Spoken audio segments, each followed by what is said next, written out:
Local voices, local conversations. NAPAbroadcasting.com.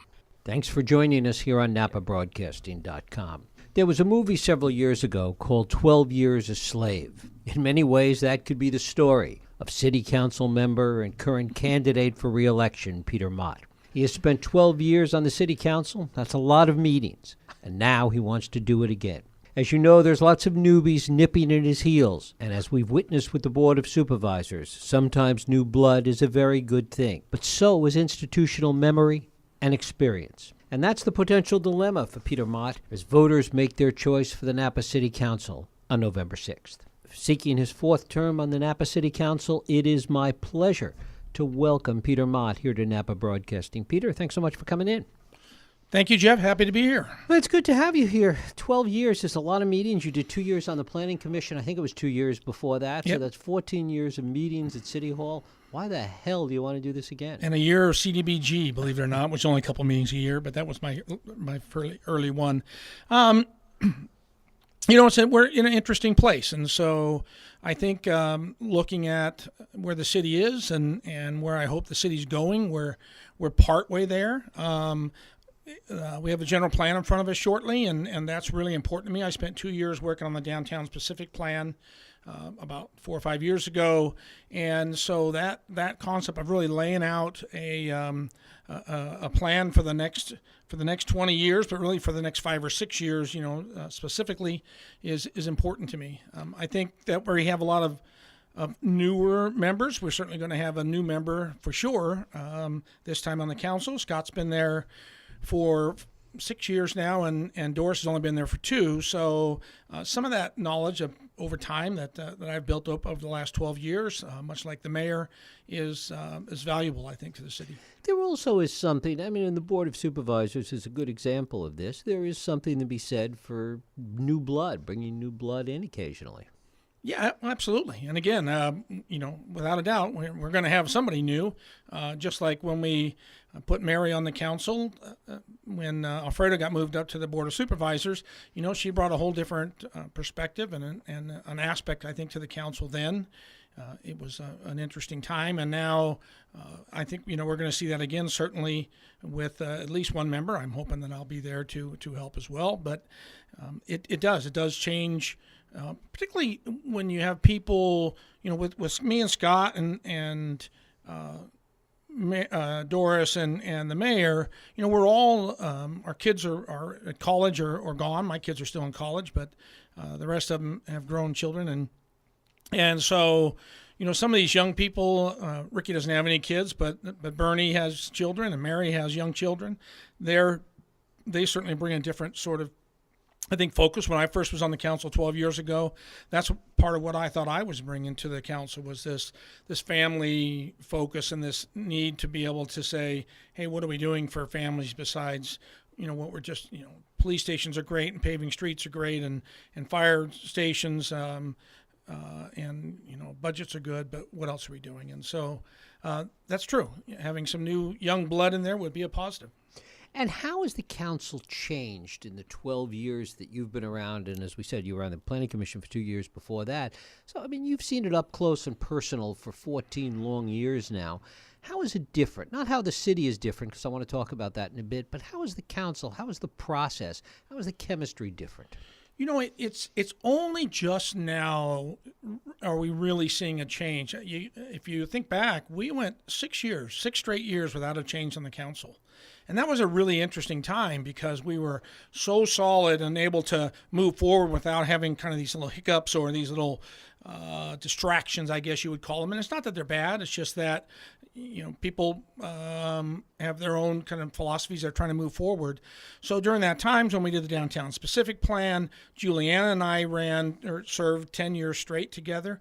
And then, and of course the mayor's been there. And then, Mike Parness was there for that full 10 years, 11 years.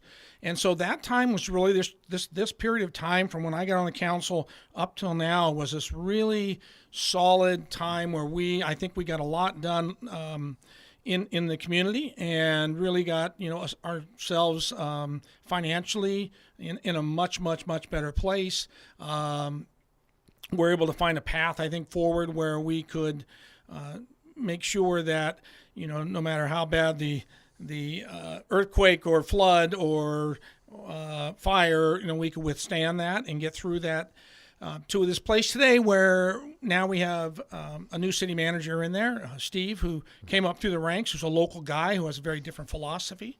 And certainly Scott, in many ways, Scott's the same way. Scott's been there 6 years now, but Scott has, a more, up through the ranks of the fire department, kind of this much more very, very, very,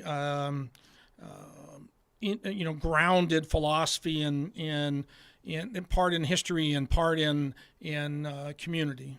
So I think we're going to take a little different path now from where we've been. And is the city of Napa a better place today than it was 12 years ago, in your opinion? Absolutely, it's a better place today than it was 12 years ago.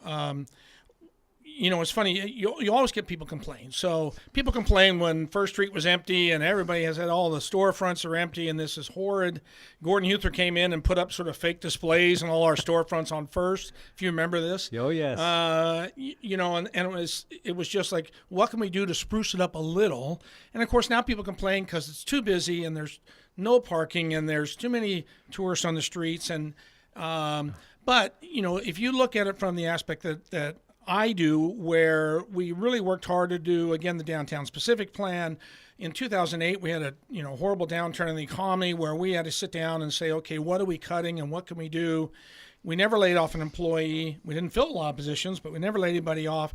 To now where we're fully staffed in our police department. We built a 5th fire station, which is extremely expensive when you got to put 9 new firefighters on to boot. It's not the building of the station, it's staffing.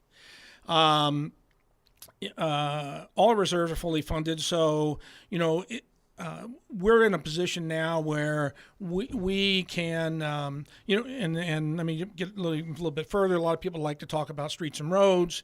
We've really gone from, we can talk about what a PCI is, pavement condition index, or a measurement of your quality of pavement, 55 10 years ago to a 70 now, and we're heading towards 80 because we have programs in place to get us there. So I think all those things have got us to a place. We have challenges now that are different than they were then. When I first was on the council, we were talking about literally my campaign, and people then were talking about slow growth, a slow growth community, 1% growth. And there was a lot of discussion what housing we were going to do, if any. And now it's 100% the other side, which is it's about not necessarily growth, but about housing and how we're going to house those people that work here. Do you think that slow growth attitude that was prevalent for so long in some ways has contributed to the problems that we're seeing today? Do you think that there's a direct line? I think it was, I don't necessarily think it was a direct line of, let me just put it this way. In the 10 years, I don't ever remember turning down, a project because we thought it was too big for our community. We never got that many projects in front of us, from the downturn in the economy to the next 2 years to get out of it. So on through about 2010, we just weren't getting a lot of applications for housing. And then, of course, we have the RUL around us, so single-family housing now is getting few and farther between because we just don't have that much land to develop on. So in terms of I think what we didn't see was that when we were successful building this tourist-based economy, that we were going to have a number of people that needed housing. I think it was out there and knowing that, but when it really started to come to a head in the last 2 or 3 years, where these folks are commuting out to Fairfield and American Canyon and Vallejo, and so it's a two-headed sword there. We don't have the housing to house them here, and that's a real challenge. And we add to that the traffic they're creating when they're going in and out of town. So yes, in some ways, I think if Napa Pipe came back today where it was when it first came here 8-9 years ago, we might look at that differently in terms of the units. I think the public would say, gee, we should put more density and more units out there. And yet, as you remember when that came forward back then, we're like, nope, we got to get down to 900 units. It's way too big at 1,500.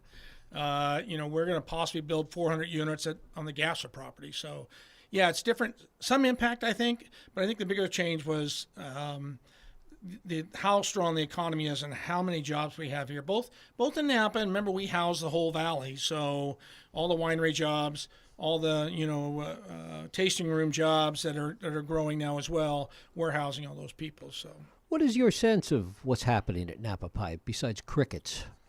Oh, no, I will promise people we got Costco coming forward. So we had Costco in front of us. 2020 was the date they gave us. We think it's going to be 2021. I really think it'll be 2021, but they finished all their soil mitigation. It's all clean. They sold off the rights, or I'm not sure exactly how it works, but basically the housing development part of it's I should know the name of the company. Starts with a C, but I can't think of them. They're a big construction company. They came in and presented in front of council about maybe some changes. A lot of the housing was down on the far side of the tracks, down there close to the water. They're talking about bringing some of that single-family housing back on this side of the tracks. The tracks basically bifurcate the site, and I think because it gives them a chance to develop quicker. Going over the tracks is a bit of a challenge. So they're coming with some new ideas that they want to tweak the plan to, but we're still holding the fire. First thing it has to be is Costco, and that comes first. So I still didn't hear from him for a long time. Keith Rogel. Keith went out and got married since then, and is running around a little bit around the world. But I have talked to Keith a few times recently, and they're moving Catalyst Development. That's the name of it. Mm-hmm. It's just moving slow, like so many things. Talk a little bit about the housing issue, and it's, you talk to, and you've heard this, in forums and interviews, everybody wants to talk about housing. Yes, there's a need for housing, but there's a need in Napa as well as the entire Bay Area. Yeah. It's a national problem in a lot of places, but certainly in the Bay Area, it's a huge problem. We don't have the magic bullet to solve it any more than San Jose does, or 10 other communities I could rattle off. What are your views about that realistically? I think that the one thing we have, I think, is we're working towards solutions, and the most important one, and this came from the industry itself here. Much like, again, if you're in Mountain View and Google is your industry and tech is your industry, I think the folks at Google are stepping up and trying to figure out ways to help with housing. Here, our industry is tourism industry. We have the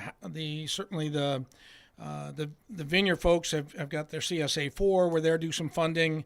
They're up in that per acre funding for CSA4. That's for the farm worker housing. The farm worker housing, and then we had our hotel folks get together, and they've really come up with an idea. I talked to them a little bit early on about the possibility of doing a self-assessment, much like we do with the TID, the Tourist Improvement District. I was hoping we could come up with a hotel housing improvement district, but fair housing law precludes that from happening. That was a little bit of a challenge. So instead, they basically came to the cities and said, we'd like to help you coordinate a campaign that would add 1% to the TOT rate, the 1% that goes on top of your tax rate, your hotel bill, which would move us from a total of 14 to 15. And that's a challenge for hotels to do. That makes them a little less competitive particularly for the group market than when we're competing against areas like Monterey and such. But it's important, and it's the right thing to do for the Valley. There'll be, roughly right now that would bring in about $2.5 million a year into the city, and roughly about $2.5 million into the county. And because we build most of the county's affordable housing, we would expect a fair bit of that, maybe another $1 million to come in to the city to try to make some solutions there. The good part of that is not only does it go to affordable housing, but it can go to what we call the missing middle, or this workforce housing that's 120% of the median income. Right. So I think we'll have some real programs that'll address some of that, that'll help with some of that. We're fortunate to have the Gasser Foundation to help with quite a bit of land and move some of this stuff along. So will we solve it? No, it's a little bit like homelessness. What we want to do is improve it and get some of those folks who want to live here living here. Mm-hmm. Right. It's not something that we're ever going to completely solve. People commute for a reason, whether it's pick a city anywhere in the United States, and people are commuting, and there's traffic during commute hours. And we don't have a lot of housing site left, and we have expensive housing here in terms of single-family housing, and we don't have a lot of land left with the RUL around us to do much more single-family housing, and certainly not a lot of affordable single-family housing. So those folks who want a 3-bedroom, 2-bath house that they have a yard for the kid and the dog. Most of those folks, I think, in the future are still going to commute, as long as Fairfield and as long as Vallejo have land that they can build on, and they can build housing in that $300,000 to $500,000 range, that which isn't necessarily even new, but the move-up folks will fill that in. You're going to have commuters, without a doubt, because that's the same reason people commute from Tracy to San Francisco. Right. People commuting from Tracy to Silicon Valley, which is madness. Super commutes, they call them, 2 hours plus. Right? Given your realistic attitude about that, and it certainly is clear that you've thought this through, and it's based on the reality. Why were you talking about something like a moratorium in terms of hotels? What I'm looking for in that is, and my whole goal in that is that right now our hotel policy is basically first come, first serve. So if a property, even with a conditional use permit, so if a property could have a hotel, again, even with that CUP, so all of our industrial park down here, some other areas in the north, some areas over to the west, those are all under a conditional use permit would be allowed a hotel. So if a developer came in and said, I want to put a hotel here, and it qualifies under CUP, our staff would take that application and they would process it. And they would process it with and have that then they would give feedback, and they may say, this is what we think, where we think the city is, or the county or the council is, but basically they're going to process application. That's what their job is. And then that developer is going to go out and put their efforts to get plans and maybe to do an environmental impact report. For me, that's the wrong plan. And a lot of this stemmed from the Meritage project down in the South County, down in our industrial park. When Tim Bush came along originally and wanted to build a Meritage, we thought it was the greatest thing ever. We didn't have a lot of hotels going to put it down in the south part of town. Hey, you're going to build a hotel and put your money in our town. Fantastic. He expanded on that, and then he built another one across the street. And then he came back in just recently and said, I want 250 more rooms. And I thought that was crazy. That's going to put over half our hotel stock down in the corporate park away from our downtown. And if you look at our specific plan, it says we should be congregating our hotel properties around the downtown so they support the downtown, support restaurants, that effort, that energy we're trying to do between downtown and Oxbow. So when that started, that's when I came and said, we need to really have a plan, an overall plan. And at this point now, because the moratorium isn't something that's very easily done, I went to see the city attorney, and he said, what's in the process, or it's hard to define when that is an application already in if it's not complete. So we backed off that, and you had to have 4 votes, which I didn't have, and said, what I really am looking for is an overlay, if you'd like, or some type of planning process in the general plan for this next 20 years to say, hey, we should be looking deeply into where hotels should be in our city. Should there be properties? There's a property at the very north edge of our city somebody wants to put a hotel on. Should we have any more in the industrial park? Should they be congregated only in the downtown? Should be there anything more on the other side of the freeway, on the western side of the freeway? So that's all I'm looking for, is to say we absolutely, and I've always supported where we've been in the tourist-based economy we have and what it does for our city. But we want to plan it right and do it well. And I think that's what the general plan can do. But I think it's really important for our hotels to say, hey, to the public, hey, we need to look at this. We need to involve all of you. And then we need to have a sort of and we're coming forward. We have a new hotel study coming, but that hotel study is just an economic study. And honestly, it says, wow, you can have a whole lot more hotels, and I'm not sure I agree with that. So I think we need to work on that, but general plan is really the place that I want to try to promote that. Talk about the Oxbow District, what's happening there, and how you think that's moving along. Yeah, the Oxbow District, we're really working to create kind of its own space. It was supposed to be done in the specific plan. We ran out of time to do this catalyst study just on the Oxbow itself, and that's kind of coming around now. We just finished the specific plan for the previous theater site, the Cinedome site, we call it, behind Cole's Chop House. And that's should get the council pretty quick, and I think we're going to get some development started out with some housing and some more retail up there to kind of go along the edge of the Oxbow cut. The rest of the Oxbow, obviously we don't have a lot of land. It's going to, speaking of hotels, the hotel at the wine train is in process, and that'll be coming forward. It's a very interesting design, like the Union Station Hotel in Denver, which I think is great, very cool. They're doing a really interesting, creative idea to house their own employees, and there may be some hiccups with that at the state, but we're trying to get that approved to where they would build literally, employee housing on Soskull on their own site. They would build the whole thing.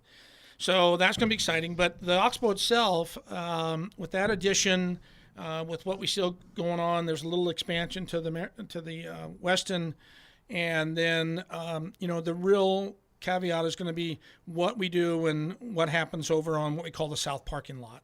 So we're parking, strain there now. We're using that south parking lot, both the Oxbow is and the surrounding businesses and Copia to some extent for parking, and that's been purchased by Wayne O'Connell. He's a developer here in town, and Wayne wants to develop it without a hotel. No hotel, Wayne. But he's going to put housing on there, and how that Why gets no developed. hotel there? Well, again, in your opinion? It's a great site for housing. So for me, we already have the hotel site across the street at what we call the Ritz site. The Ritz-Carlton let's call site, it, right. Let's just call it, I'm trying to get it to just call it First and Silverado Trail or First and the Trail, I think. So that's 353 rooms. You got an expansion of the Westin, you got an expansion, or you got the wine train coming in. So for me, that's a great opportunity to do more mixed retail mixed in with housing sites in there. For me, just a better planning for that, especially along the river where we can do some really great housing. It won't be, there's going to be a mix of, I think, higher end housing and some multifamily or some high density sort of condo development. But the big challenge there is what we're going to do with that parking and how we're going to park that. Talk a little bit about how over all of these years you've stayed enthusiastic and engaged about this. I mean, when you decided to run for re-election this time, it's fair to say that a lot of people said, well, he's burnt out, he's over it, Peter's not going to run again. Maybe he is, maybe he isn't. But there was a sense that, you can only do these jobs. I mean, years ago, a member, a U.S. senator from another state, told me he had been in the Senate for, I think, 12 years or 18. He says, you get burnt out. You can only do these jobs for so long. Right. Talk about that. I think, and it's funny you said that, because I think that's the real difference. I have no interest in partisan politics, and I have no interest in Sacramento or federal government.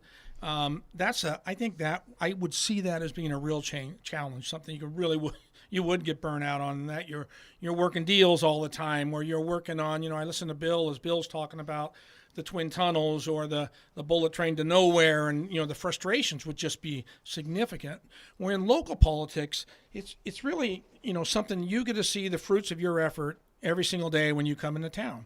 And so whether I'm driving through streets that are paved, or I see houses repainted, or hotels have been developed, or nice restaurants, I really get a sense of accomplishment when I look at our community. And so for me, that's really the what I get out of it. So, and I've said to people, I don't have a lot of hobbies. I don't play golf, and I don't fish once a year, type of thing. I like to travel. But I do in my work, I travel all over the Bay Area. And so I've learned a lot over 12 years. I've learned a lot about planning, and I've learned a lot about development, and I've learned how cities work. And so now every time I go to different cities around the Bay Area, I'm always looking at all these different cities and what they do. I work very closely right now with Fremont and San Mateo. We have an ice rink in San Mateo. We're building one in Fremont. And so I really get a chance to look at them very closely and see what they're doing that's different. Matter of fact, we have a program, what's called a park ranger program now, that came directly as a result of what San Mateo did in their park ranger program. So for me, that's kind of what I get out of it.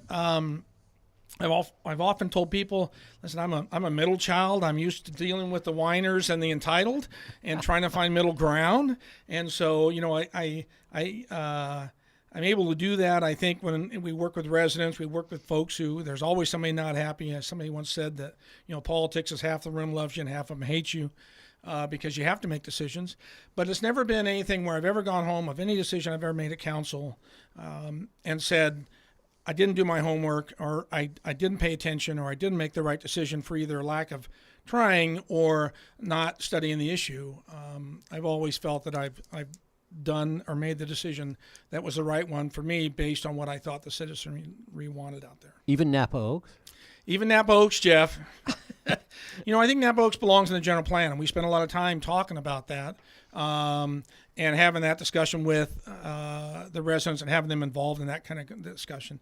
It's on the edge of town. It takes a general plan change, and for me, a general plan change for me is a very significant thing. I lost on a vote on Riverside Drive, 4-1 vote, and because some additional affordable housing we really need, but a developer wanted to put in some additional units on his apartment complex, and he asked for a general plan change to go up higher than he needed to. And the reason it bothered me is that folks bought their house next door, fixed their house up, had a beautiful house down by the river, and now they're going to look at, I don't know what it was, 45 feet of housing next to them, not right up against them.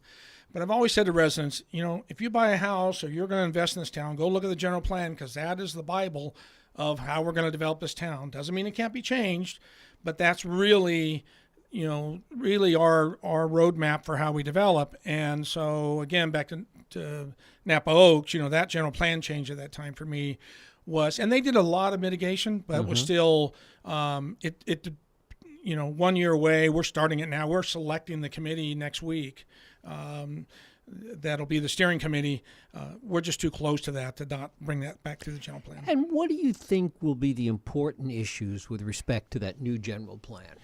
Housing density is going to be one of the biggest issues, and I think people should be aware of that. As we look at multifamily sites and areas where we can build apartments and condos around town, I'll give you one example, and that's the Health and Human Services, the old Health and Human Services site from the county over on Old Sonoma Road.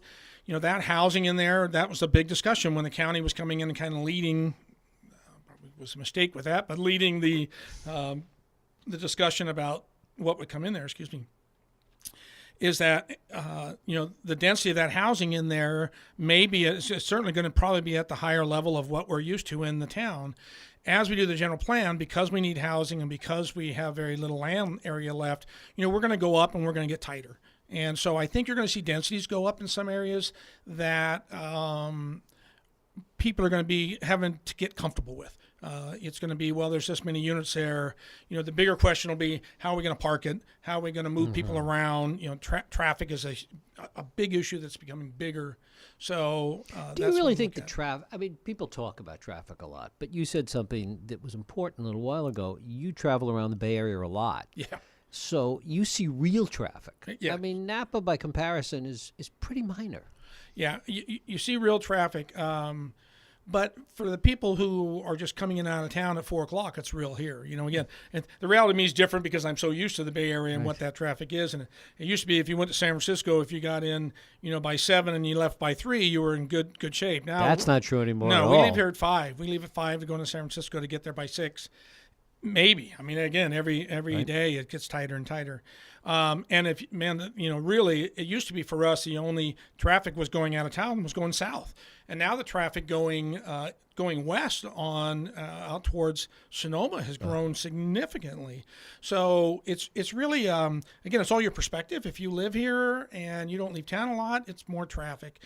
The internal traffic, those are the things we're working on where, like Browns Valley, as you come out of Browns Valley, the roundabouts that we're putting in, people are going to be uncomfortable. There's going to be a big learning curve, but I believe in them. I really think in the long run, they're going to be very functional to move traffic better.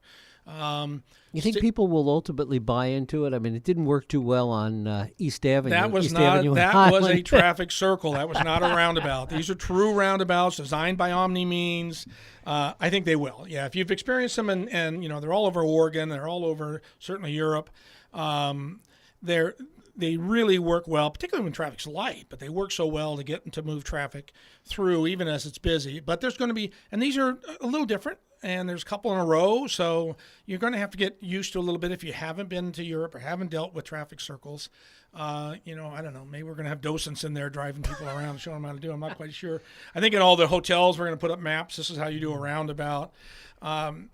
Unfortunately, the one in East Avenue that we're supposed to build is going to be put off a couple of years. We're having trouble with Caltrans getting the one built that matters to us, because we live on that side of town.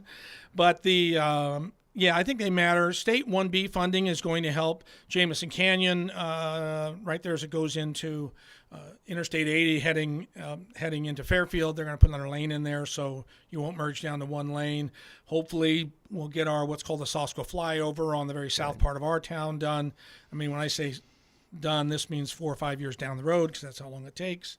But I think we're at least putting money towards it between State 1B money, our Measure T money, and now we're repairing our roads and streets with our 10-mile program. So we have a good plan, at least.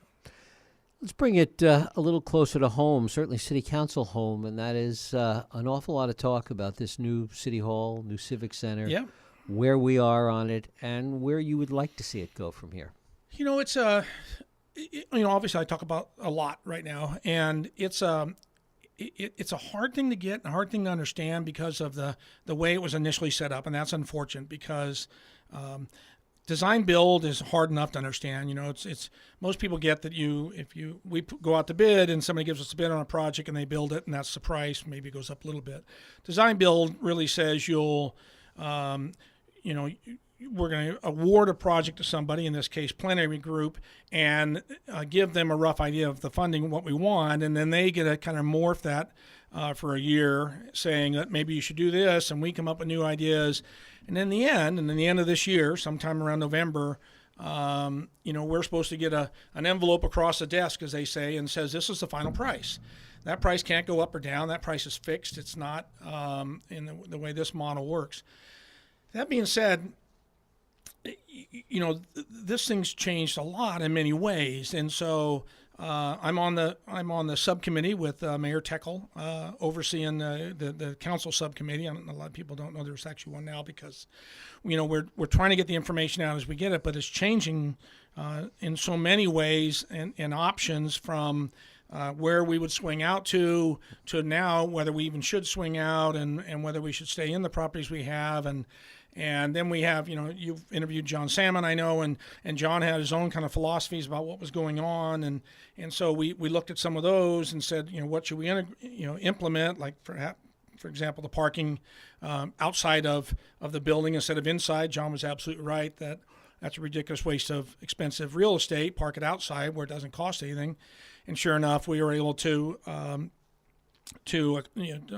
close down the street right there, one of the streets, just a little in between streets, and turn that into secure parking. So a lot of that's, ebbing and flowing. I think, we're moving into a time where we're really looking at, do we want the swinging out and the moving? One of the biggest challenges I don't think we saw up front was how hard it is to move evidence from a police department.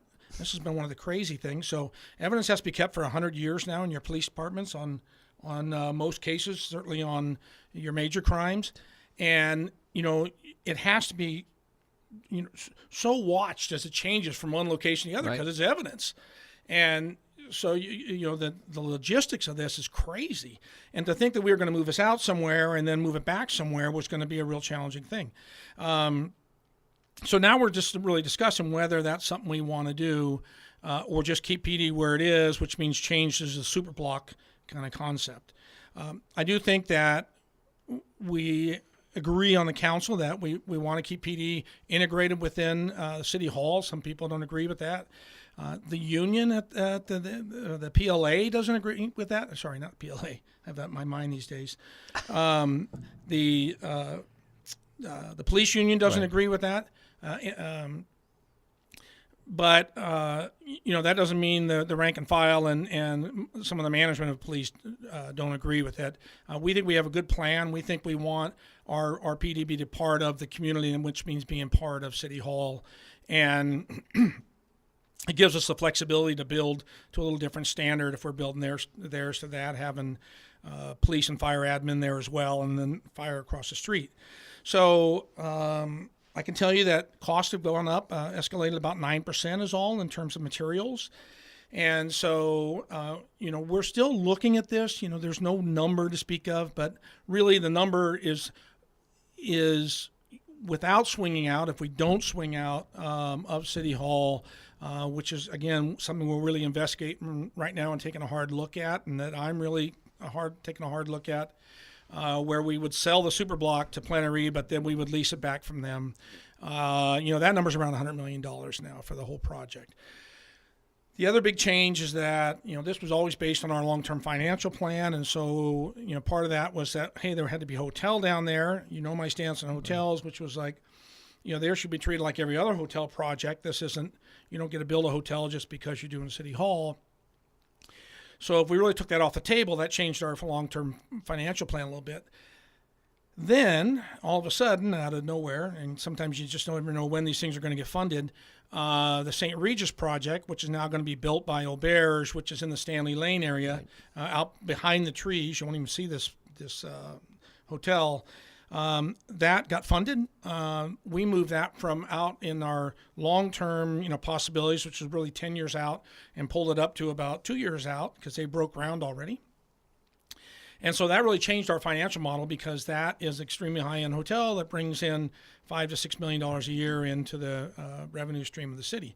So that means we don't really have to, gave us more flexibility in terms of looking at how we could fund the City Hall and when that crossover line would be to where what we're paying on the project and what we're bringing in additional revenue, as well as what we're where that crosses the bond expense and that short-term lending expense or borrowing expense. So we're still moving forward. I think, again, we expect something in November.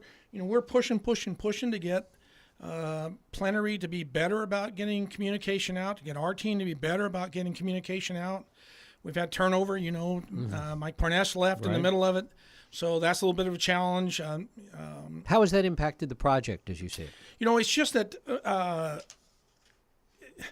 I think that it's given us a chance to, Mike was the driver. He really was. And he had the model that he really liked. And the best way, it's not just design, build, it's design, build, finance, operate, and maintain.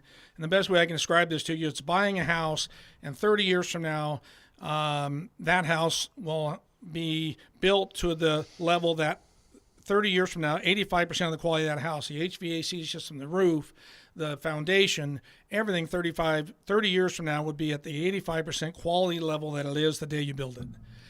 It's a great kind of concept. It's really hard to get your hands around, and it's really hard. I understand most of the numbers pretty well. It's still really hard to understand the financials of that.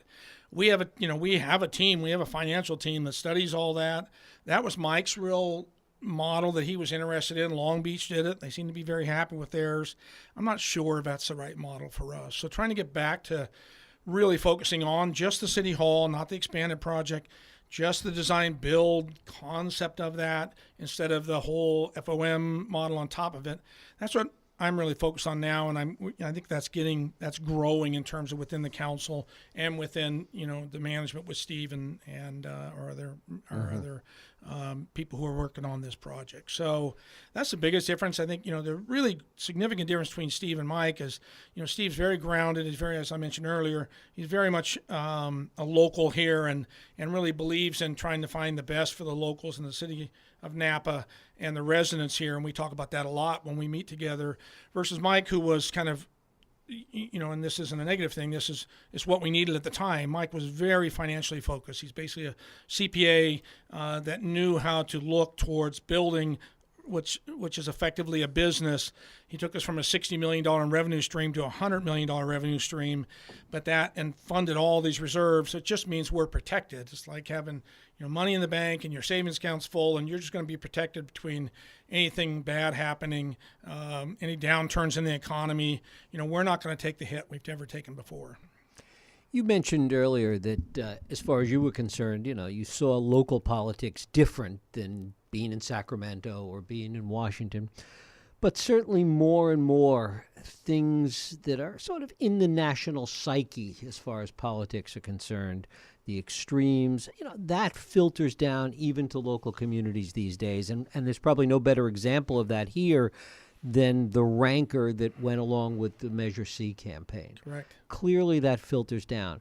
What are you seeing in that regard? How do you feel that? How does it impact the day-to-day of being on the city council and making decisions? Yeah, I get nervous these days because, as I talked about, we had 10, 12 really solid years that there wasn't a lot of change in philosophy. The philosophy was working to get to make the best for the community. People don't know it right now. We have a Republican-controlled council. It sounds nutty because it's not really what drives us. But there's 3 Republicans on the council and there's 2 Democrats.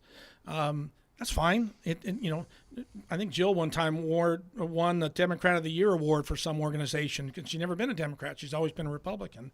It's not about her personal philosophies, whatever those are. I don't even know what they are. It's really about what's good for the community and what's good for the residents. And so, and Jim Kreider was the same way. Mm-hmm. I think now we're seeing more of this polarization that you see in the national campaigns, and that's got me really nervous when you see, and it's not so much in certainly the things that we have jurisdiction over are completely different. There's no Roe versus Wade discussion amongst council members, but there certainly is labor versus business, or some of that aspect of those parts of I think what, if we want to call it, the left and the right, and those philosophies and how they can impact local governments. And we see that somewhat in Vallejo. When we saw Vallejo go broke, the impact from the pushing and getting electeds in there that were so far to one side that they approved contracts that should never have been approved, that when they, without reserves, so that when they had a downturn, they forced them to go into bankruptcy. And I don't want to see that for our community. I'm very nervous about that in the future. So, but it's very difficult because, certainly groups on both sides are the groups that are funding campaigns and that are putting the people out to knock on doors. And so I'm not saying that that's necessarily going to be what comes out of this, but you certainly start to feel some of that edging into political campaigns in the city of Napa. Do you hear it? Just one more thing. Do you hear it when you knock on doors, when you go talk to people? Somebody that ran for city council once years ago, not that many years ago, but years ago, said, they'd go to knock on doors and they'd start talking to people, and the first question was, or the second question, you're a Republican or a Democrat? Yeah. It's city council, it's a nonpartisan race, yada, yada, yada. Okay, fine. Is you a Republican or a Democrat? Yeah, that's exactly right. I tell a story. 8 years ago when I ran, was my first time I was running for re-election, and Mike Thompson endorsed me. I went and asked him. Mike said, "Oh, you seem to be doing a good job." And so Mike endorsed me, and we put a quote of Mike's and his picture on the back of my brochure that I went door to door with. And so they'd look at the front of my brochure, and they'd say, Napa City Council, Peter Mott for Napa City Council. Look in the middle, turn it over, and see Mike's picture on there, and said, "Mike Thompson supports you? I don't think I can support you." And I'm like, I'm just trying to pave your streets, man, and hire cops. It's a different, but people will be so nervous that you're going to either move up or that that is going to be that manifestation of national politics is going to be what you are displaying at the local level, and it's very hard to get people to accept that that's not what it is. It's easier if you've been on the council, I think, and you can say, this is my track record and this is what I've done, but it is. You get a lot of people who are saying, and I go to every door. I have a interesting philosophy to campaign, but if you're a high propensity voter, it doesn't matter if you're a Democrat, Republican, or independent, I'm going to knock on your door and try to talk about, the community. And it's a great time to get feedback. It's a great time to meet people, but absolutely, you're seeing that. I see that as I go out there. Speaking of moving up, you're going to run for mayor again? So I'm running for council right now. I think Jill's done in 2 years, and let's just wait and see how this one shakes out, and then we'll have that discussion, Jeff. But that's not a no. It's the only one that it's the only position I'm interested in. Let's put it that way. There was a rumor out the other day that I was going to run for Belia's seat on the supervisors, and I called Belia right away and said, that's somebody out there on the Farm Bureau. They told me who it was, who I didn't even know. Putting that out there, I have no interest in running for supervisor. I think. Actually, I'm in District 5, and that's going to forever be an American Canyon seat. But I would like to be mayor someday if the timing works, if it's good for my family, if it's good for my business. But we'll need to get I don't put the cart before the horse. So right now, let's just get through this race, and then we'll have that discussion later. Peter Mott, I thank you so much for coming in. Thanks, Jeff. Great to be here. Thanks for listening to NAPAbroadcasting.com.